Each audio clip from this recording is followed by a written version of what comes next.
Hi, everybody. My name is Sophie, and thank you for coming to another virtual Friday happy hour. So this event's purpose is to make friends and also to expand business internationally and also to learn something new. And this event sponsor is Inesian.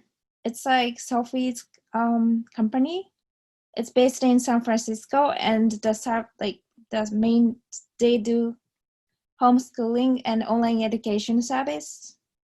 We'd like to welcome Chef Thomas. Chef Thomas is based in San Francisco Bay Area. He's been doing like a private chef gigs. Now he's making a lot of nutritious and wonderful foods and then deliver throughout the San Francisco Bay Area. And then it's our pleasure to have Chef Thomas. Please welcome Chef Thomas. Thomas, please take it away. Hello, everyone. I just want to say how grateful I am to be here on this beautiful Friday evening with a lot of exceptional people who are all wanting to learn something about food. And I just want to start off with saying that I am in the Bay Area. I just recently moved into a new home with some new friends. We're currently in between houses while we are transitioning to whatever our next adventures are. So the kitchen is a little bit dated, but you know, if I can cook in this kitchen, anybody can cook in a kitchen. So you'll get to see a lot of the things that I get to prepare. And I just want to, express my passion for food. So I started cooking professionally when I was 16 years old. Started off in like small local diners, and then I started doing competition in high school. And then from high school, I went to culinary school in Madison, Wisconsin, which is in the Midwest, very, centered rural part of the United States. And it was a great experience. And then I ended up coming out to California for an externship where I got to train with a lot of amazing chefs in Los Angeles, and also got to explore some parts of Santa Cruz. And I really got this taste for California cuisine and how it really is its own cuisine that is recognizable around the world. It's really incredible, and I'm very passionate about it. And I look forward to sharing my passion with you through this next 30 minutes or so. And I really appreciate all of your attention. And if you have any questions at all, feel free to ask. If you want me to slow down and, or just go over something again, I can absolutely do that. So to start off, it is Friday evening, so I'm gonna open a bottle of wine. My favorite wine is Pinot Noir. This one is actually from France, the Bourgogne region. So I'm really excited. So I'm gonna just start by pouring myself a glass of wine. And if any of you all are also having a beverage this evening, alcoholic or non, I would like to just have a cheers. Grab myself an appropriate glass here. And cheers. So now to the fun part. We're gonna walk through this recipe.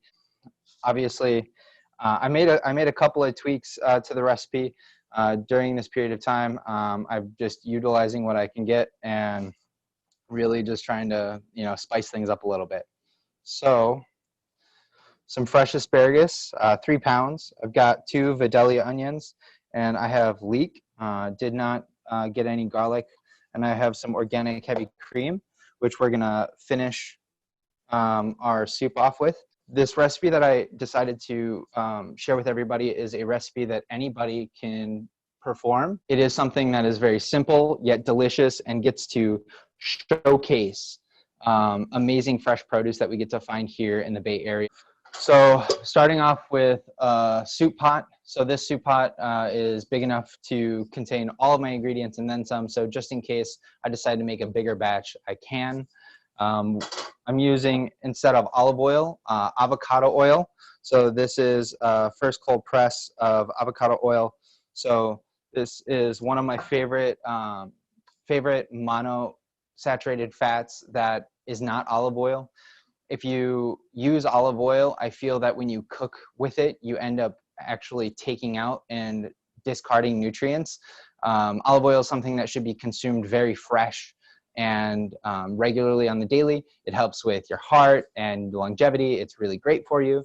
I love olive oil so much, but I usually use it to finish items. Like at the end of the soup, you'll see that I will finish it with some fresh olive oil. But when we're cooking, I like to use either avocado oil or sunflower or safflower oil. It kind of is personal preference. And then the first thing that we're going to do is we're going to actually start cooking our onions and our leeks. They're known as aromatics. So the aromatics that we're going to actually cook these really gently, because to really showcase the flavor of the asparagus, we want to pull out all the excess sugars that are in these aromatics. And then after that, we're going to just cook the asparagus very, very lightly, and then we'll puree everything and finish it with cream. So this is a very light soup. You can serve it hot or cold. It's either way. It's very, very tasty. So when we're cutting up the onions, I try to make sure to really get these outer layers off, and we don't want to waste any onion. So the smaller amount of layers that you can peel off and utilize, the better. And then another trick to really working efficiently is keeping a clean cutting board. Also, when you have bigger space, like having a nice large cutting board really makes working effective. While I've been here in San Francisco, I ended up working at a 3 Michelin star restaurant known as Quince. It's kind of where I got my taste for the actual highest quality of ingredients that I got to work with. Working in a Michelin level restaurant teaches you a lot about incredible produce, where it comes from, what it can truly taste like, and also how to execute it at the highest level. With leeks, they're always going to be containing a little bit of dirt. This one actually seems to be fairly clean, but you still want to rinse it under cold water and make sure you wash off any excess dirt that might be lying inside. I always take off the outer 2 layers so that way we have really nice tender leek that we work with.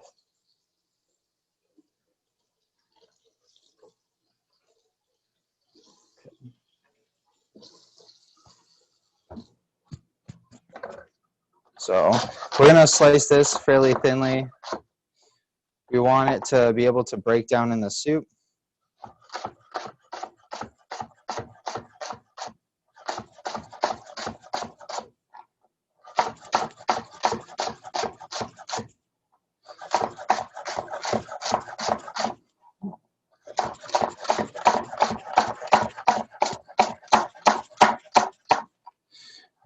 And don't worry if your cuts aren't going to be exact, because with this soup, we're actually going to just be pureeing it. We really just want to focus on consistent cooking temperature and consistent cooking throughout the entire ingredients. So if they're close, they're close. No worries to see if it's too abnormal. And then as we cut our onions, as you can see, I'm slicing into it first. And then from here, I'm going to go at a 90-degree angle, and I'm going to create slices all the way down the onion. And this will allow me to get a really nice, fine, small dice.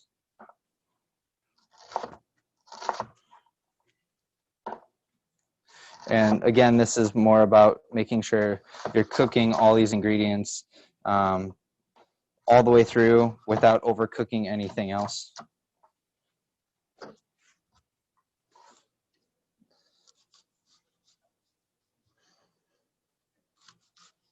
Asparagus is one of my favorite ingredients to work with during springtime. It is only available for a specific amount of time. So when it's at its peak ripeness, it's just so fragrant, so robust.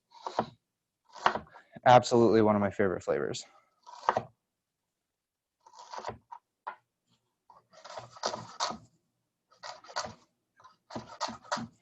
So, and I'm trying to minimize waste because we don't have a compost out here. So I want to make sure that I can use as much of the product as possible.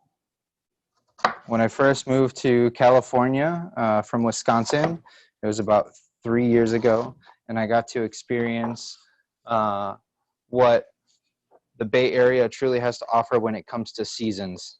So I didn't realize that you could get stone fruit like plums, cherries, nectarines, peaches, apricots in the middle of spring, because in Wisconsin in the Midwest, you could only get stone fruit in the late summer, early fall. So when I got to, see that you can have amazing ripe product, I knew that California was very special. There have been many incredible, world-renowned chefs that have come from California, and I think it goes to speak about the quality of ingredients as well as the talent and passion that you need to have to work with all of the ingredients that California has to offer. So from here, we're just going to take our cutting board and we're going to start sweating down our vegetables.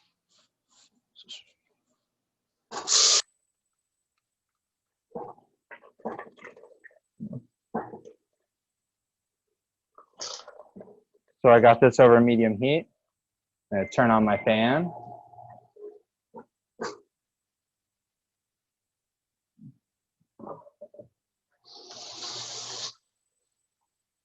So ideally what we're going to do is we're going to sweat this down until it becomes very, very translucent. And we don't want to add any salt right now because the salt is going to draw out a lot of the excess moisture too quickly. And we want to do this very, very gently so that way we don't cause any caramelization. We just want to just really pull out the sugars and sweat them down and not caramelize. So adding salt helps caramelize? So adding salt will actually pull out a lot of the sugars and waters quicker. So it ends up actually evaporating and kind of changing the speed of the process. And it also affects with the end product when you add salt too early. And think about sweating the onions as like diluting and stripping of moisture. So if you add salt and strip out of the moisture, you're going to concentrate that salt, and it's going to kind of affect your end product as well. Is that true from cooking? Most times the wait on adding salt till later in the process? So it's one of the things that it really depends on what your end product is going to be. I tend to season about in the middle. And then I usually season about 2 more times towards the end. There's like basically there's like the finishing of the salt at the very, very end, like before it hits the plate, before it goes into the bowl. And then there's always like the finishing salt when you're tasting it and just like making those last adjustments. So it kind of depends on like what you're cooking and when you're cooking it. Like if you're doing animal proteins, what I would normally do is season the outside and sear it off. So you're seasoning in the beginning so that way the salt penetrates the proteins. And then what you're going to do is when you slice it, you're also going to season it once you finish it so that way it's like a more well-rounded flavor profile. But with cooking vegetables like this, I tend to wait until the middle of the cooking process and then season with salt and adjust as we kind of add our chicken stock, add our cream. You'll see I'll season at different stages that way. Perfect. Thank you, Chef.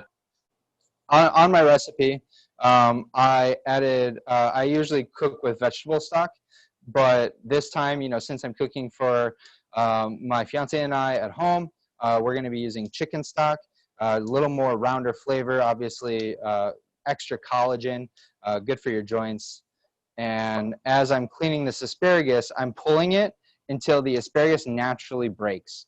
So this, what it does is it ensures that the pieces that I'm using are not too fibrous and they're naturally tender. So they come off all in different spots. It's never really the same spot every time. You'll see some people, like they'll grab their asparagus and they just take a knife and they just cut it right down there. And that really isn't the best surefire way to clean asparagus, because sometimes you'll end up with some extra fibrous pieces. Yeah. Yep.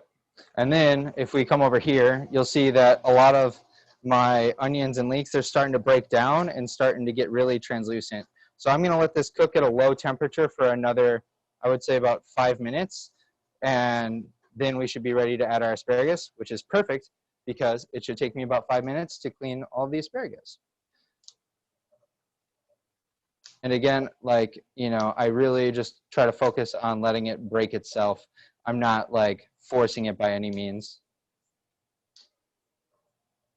Thomas, Yes. do you peel the section that you're taking out right now? Oh, so I do. The core part of the asparagus, the root part of the asparagus, or You're saying peel this here? The lower part, just Yeah. Just like root. this section? Yes. Do you peel? Yeah, so I would only peel that if I was putting it on the plate as a whole piece of asparagus. What I'm going to be doing is, because the outer membrane of the asparagus, it is very fibrous, but we're going to break down that fiber by cooking it in the broth and with the onions. You mean separately? Yeah. Oh, I see. So if we were using the asparagus on the plate as a whole piece of asparagus, I would peel it. Oh, okay. Thank you. Absolutely. You know, I'm wondering how to deal with that, you know, compare with the difference of the sizes with you. So do you have any suggestions? You're saying the difference in size of asparagus? Yeah. Well, when I'm shopping for the asparagus, it really depends what I'm using it for. So as you can see, just even in this bunch right here, you'll have like the small and the big. And I'm making it with the soup, and I'm really trying to focus on like really nice, bright asparagus flavor. I go with the younger, smaller, more immature ones. And then even the larger ones of these asparagus are still small, because you've seen the asparagus that, you know, they're probably going to be about a ½ inch in diameter. So those asparagus are really good. Those asparagus are really good to throw on the grill, roast them in the oven, sear them in a pan, and just like really eat those like as giant pieces of flavor. And then I like to use these ones more for like soup or salad, because they're very tender and very light. So, and they have more of a delicate flavor. Yeah, it makes sense. Thank you. Yeah, of course. So, and that's where, so this recipe, you can substitute the asparagus. Instead, you can take this broth and like the soup base of the leeks and the onions and garlic, and then you can add the broth, and you can use any broth, and you put in the sweet potatoes and puree the sweet potatoes, and that would make a very, very beautiful soup. So the portion size, this is a very, I put it in a metric system, so that way you can break it down and dilute it. So it is something that is very, very flexible. You can make it as small as you need or as large as you need. And the one thing that I would recommend is just seasoning to taste, because everybody's palate is different. So this could be a lot of salt for someone or not a lot of salt for someone. And so recommend tasting all the way through the whole process. Thank you. You're very welcome. Yeah, I tried to keep this recipe because I knew there would be a diverse group of people. So I wanted to pick something that you would be able to substitute, you know, mix and match, make as large or as small as you would need to. It's really about following a ratio.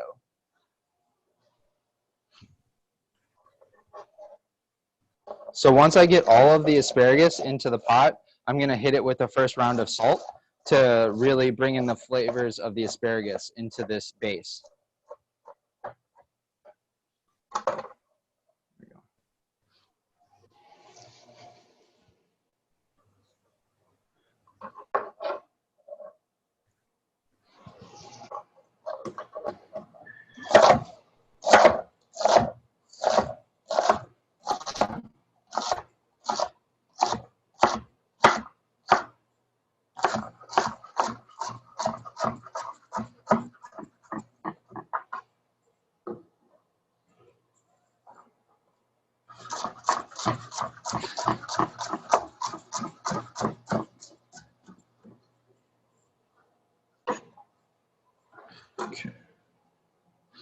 So all of the chopping and the vegetable cleaning is done, and then all we have to do is finish the soup. I'm gonna wash my hands quickly right now because asparagus is very tender, so we don't want to cook it for very long, just to make sure that we are keeping the integrity of the color of the vegetable. We want the soup to be really bright green versus, you know, dull and dark green and kind of brown. We want to avoid that. So we're going to cook this still at a low temperature, and I'm going to season it with salt here. I always add about, with a batch of this soup, about a tablespoon of salt just to kind of get things working. And then once we are starting to see some of this asparagus to kind of soften up, we're going to add our chicken stock or vegetable stock. This would actually even be good if you had some sort of like pork base. I would think that that would work really well too. I'm a huge fan of really nice heirloom pork. Okay. Most of my clients that I serve are vegan or vegetarian, and so I am very well versed in cooking that style of food, but I do appreciate the usage of livestock, because in natural organic farm practices, livestock is necessary for efficient farming. And so I will make sure that I don't necessarily eat a lot of animal protein, but it is a part of my diet, so that way I can make sure that I feed my body all the nutrients that it needs. So now that we've gotten to this point, we're going to add our chicken stock. So you can kind of see how it's the asparagus start to kind of like break down and get soft and get kind of stringy. And then that's when you can start adding your stock, because we want to actually keep it from changing too much in color and keeping its green, its bright green characteristic. Okay. So that was just about 1,000 milliliters of chicken stock. And I'm going to add probably just a little bit more, because this is a little thick. And this is when I'm, you know, kind of talking about you can adjust it just by looking at it in like consistency. And once you add the stock, I like to turn the heat up so that way it comes up really rapidly, and then we get to puree it. And then while this is coming up, I'm gonna go grab a bowl of ice to chill down our soup. So the reason why I'm grabbing a bowl of ice is because this way, when we puree the soup, we are able to bring it down in temperature, so we have the ability to avoid oxidizing the asparagus and changing the color. So cooking it very quickly, making sure that you blend it very quickly, and then chilling it as soon as possible, so that way you minimize the color change and you have this bright green asparagus soup. Another fun trick is if you want to cool down liquids really quickly is to utilize ice as well as salt. So salt will drop the freezing temperature and then you'll be able to cool things down more rapidly. Also, obviously, when you're working in home kitchens, you use what you got. So I'm using my mixing bowl and my stand mixer bowl. And there we go. So this will be our ice bath for our soup. I like to chill it right away. And then you can even eat this soup cold or you can eat it hot. It's a really warm summer day right now. So it's going to be very hot. Nice cold soup actually can be a good thing. If Yes. you want to add meat or tofu, would you recommend us to cook them separately? Yes. So well, it depends on what kind of meat you're using. If it's tofu, I highly recommend to cook the tofu differently or separately. But if you're going to be doing like some sort of ground meat, ground pork, ground beef, ground chicken, you could actually caramelize the meat in the pan first and then add your onions and your garlic and your leeks. And then that'll actually add that caramelized, delicious meat flavor into the soup, and it will help make it more round. So yeah. Okay, thank you.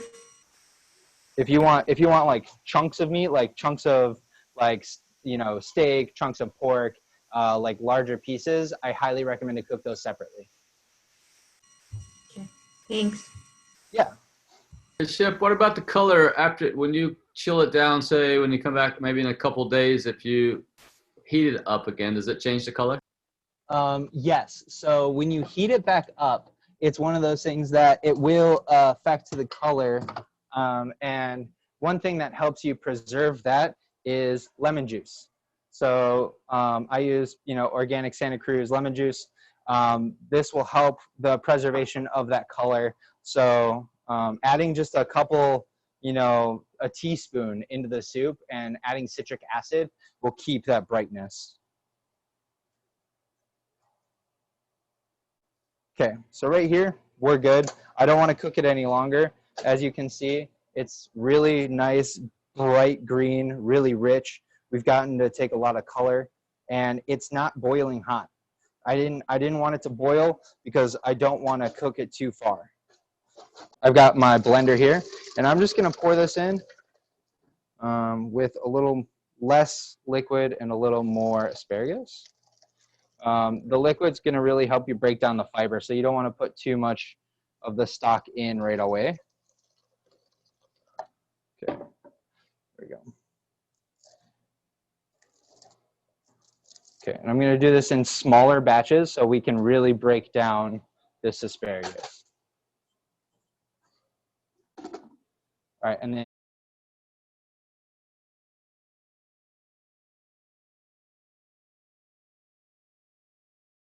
so now you get to see this glorious bright green asparagus soup.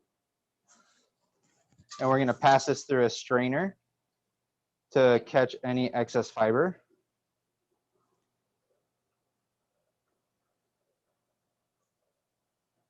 All right, there we go. I'm going to tap the side gently to help push through the liquid.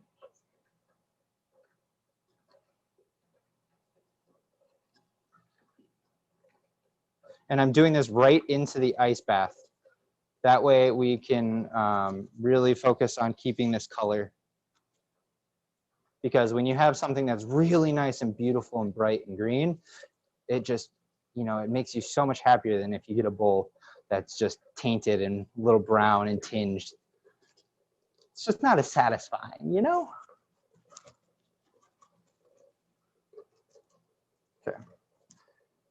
You can use an immersion blender, yeah, like a hand, like one of the stick blenders. Doing an asparagus soup, I highly recommend using a blender. If you're doing like a tomato soup or something that doesn't have so much fiber, I would use a hand mixer, like a stand mixer. Yeah. I guess you have to have blades, right? Not Yeah. a hand mixer like whipping cream. Right. No, not like the hand mixer that whips the cream. It's more of a it's called an immersion blender. So it's a stick blender. So it has like one of these motors, but at the end of a stick. Now you can see all the fiber that's happening right here. So this is all just asparagus fiber that is I'm taking out, and it's really just for the mouthfeel. When you're doing a soup like this, you know, for your friends, your family, you don't need to really pass through the sieve if you don't mind the asparagus fiber. But this is more of a finesse technique that I like to do for like a perfect soup. Okay. I'm scraping off all the excess asparagus deliciousness. And then we're gonna mix that in, and we're gonna continue to stir this so that way it cools down faster. Okay. I'm so happy with this green color. It's beautiful. The reason why I like to really save the heavy cream for last is because with heavy cream, there's a very nice, light, natural sweetness to it.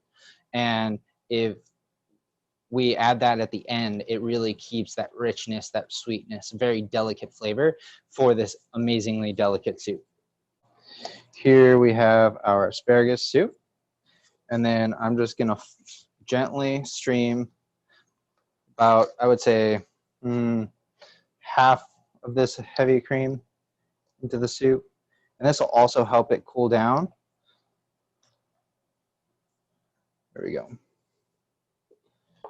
It's just to add a little more body, a little more richness.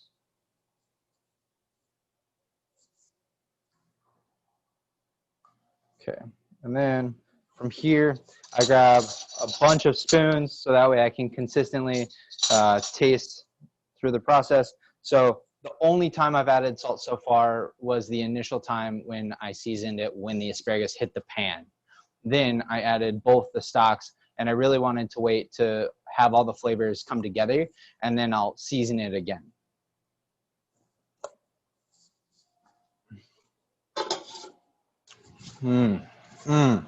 It's so good.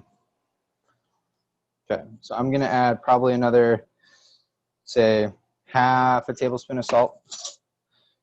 And now here, I'm seasoning kind of like that second out of third step. So I'm not serving this yet. I'm only seasoning it to be putting it back in the fridge. And so I'm kind of getting it to like that 90% perfection. And then I'll season it at the end when I actually serve it. Because the flavor changes over time while you're keeping it? Yep. So that's correct. So over time, these flavors will develop in the fridge, or even if you were to, you know, keep this hot throughout the entire day, like when you're serving it at a restaurant and you have hot soup, it will develop flavors and change, and it'll become more emulsified. So I always kind of under season until the very end.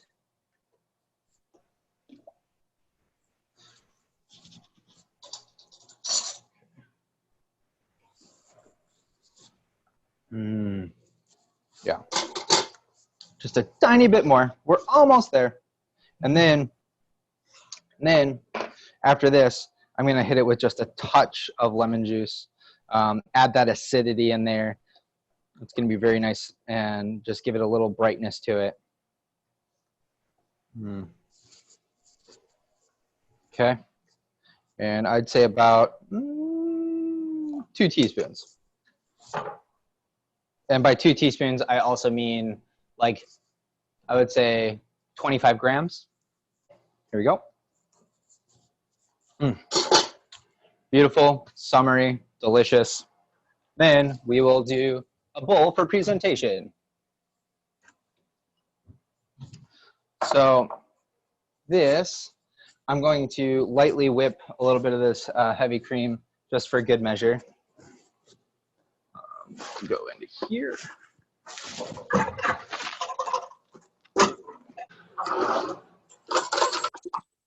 So what I'm going to do now is I'm going to whip this cream to kind of like just to add a little bit of thickness to it. Now, normally what I would do is I would serve this with some fresh creme fraiche, maybe a little bit of mint and dill, some really nice fine herb. I actually have some olive oil from one of my friends who has an olive orchard out in the Provence region of France, and he sends me a bottle every year, and I'm so grateful because it is the best olive oil.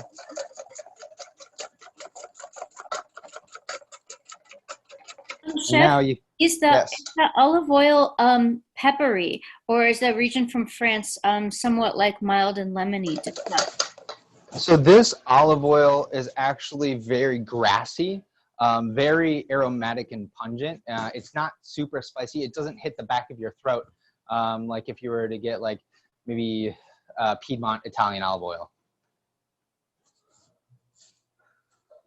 So now what I did is, so I took this to like a really nice, gentle, soft whipped cream, and I'm just going to add a little bit of the olive oil into it. Okay, and just whip it for a little bit longer to really emulsify the fat. Okay, just like that. And so we get this really nice soft consistency. And then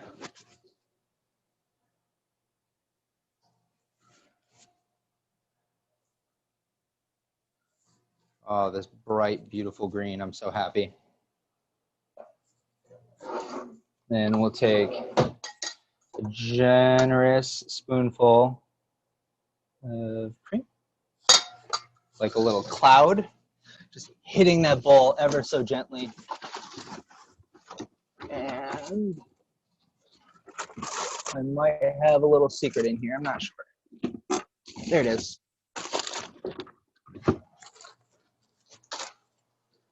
Some beautiful, oh, beautiful spearmint.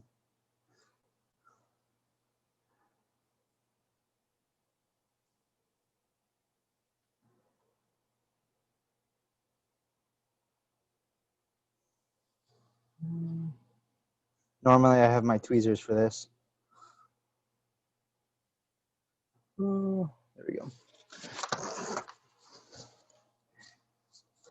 And as you can see, you have to operate quickly or the cream starts to fall.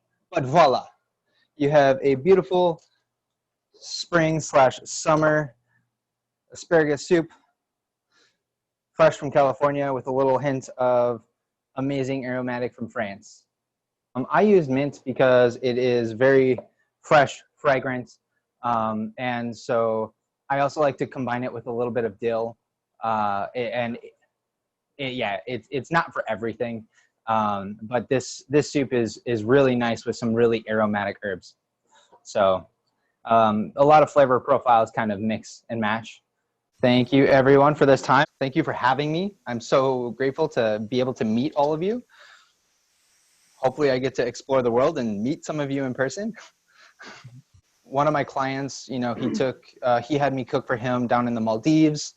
I've been able to cook, you know, all throughout the US. I was cooking in France for while I traveled to France. So every vacation I go on, I always cook at a restaurant or for friends and family. So currently, during COVID, I have been doing deliverable meal programs for a lot of my clients. So I will prep out whatever food that they request, and I bring it to them, and I make sure that I take care of all of the shopping for them, and I have easy meals like easy breakfast, lunch, and dinner, or I can do coursed out meals depending on what the client wants and needs. And I also have been doing cooking classes like this, just online, having a lot of fun. And I can do them for anyone at any point in time. If you have something that you want to learn, I am very diverse in my portfolio. I can educate, and I also would love, you know, if somebody wants to learn something about their region that they don't know, I can do the research and have some fun on that end too. So could you show us your avocado oil you use again? Oh yeah, Yeah, so this is like my dad's friend's private label. It's just it's really fun. It's really fun. Let me see. Right here, it literally just says olive oil. This is from 2017's vintage. And then his name is Jean-Claude Landgrand, and then his house is in Peridou.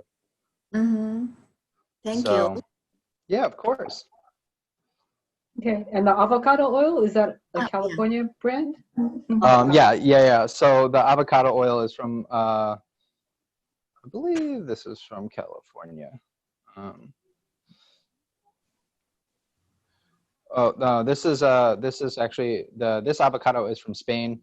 A lot of good local oils around here. Mostly in California, I find that the best oils are olive from California, or if you're using like sunflower oil, sunflower seed oil, that definitely comes from California as well.